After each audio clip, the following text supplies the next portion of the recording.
પંચાયત પાસે પથ્થરમારાની ઘટનાને લઈ પોલીસ ચોકીનો ઘેરાવ કર્યા બાદ થયેલા પથ્થરમારા અને વાહનોમાં તોડફોડ આગજનની ઘટના બાદ પોલીસ ચોકીની બાજુમાં ગેરકાયદેસર દબાણને દૂર કરાયું હતું.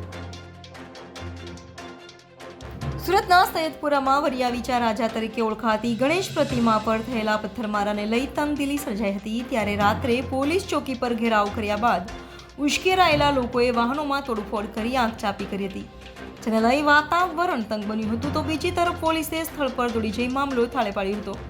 તો સવારથી જ આખા વિસ્તારમાં શાંતિપૂર્ણ માહોલ જોવા મળ્યો હતો. જો કે પોલીસ ચોકીની બાજુમાં કરાયેલા ગેરકાયદેસર દબાણો પરથી સવારથી જ બુલડોઝર ફેરવવાની કામગીરી કરાઈ હતી. સુરત મહાનગરપાલિકા 15 દિવસ પહેલાં જ સેન્ટ્રલ ઝોનના બધા જ કોર્પોરેટરો, સુરત મહાનગરપાલિકાના mayor, standing chairman, deputy mayor, commissioner, ઉચ્ચ અધિકારીઓની સાથે એક મિટિંગ કરી હતી. એ વિસ્તારમાં ખૂબ જ દબાણો છે તેને દૂર કરવા સ્થાનિક કોર્પોરેટરની માંગણી હતી. ત્યારે જ અમે 15 દિવસ પહેલાં જ ઝોનલ ઓફિસરે ઝોનલ ચીફને ઇન્સ્ટ્રક્શન આપ્યું હતું કે આ વિસ્તારમાં જે દબાણ છે આવનાર સમયમાં દૂર કરવામાં આવે. તેના ભાગરૂપે આજથી આ મુવમેન્ટને ચાલુ કરવામાં આવી છે. એકાએક તાત્કાલિક એક્શન લેવામાં આવ્યું છે? તાત્કાલિક એક્શન લેવામાં નથી આવી. 4 ઝોનની અમે મિટિંગ કરી હતી.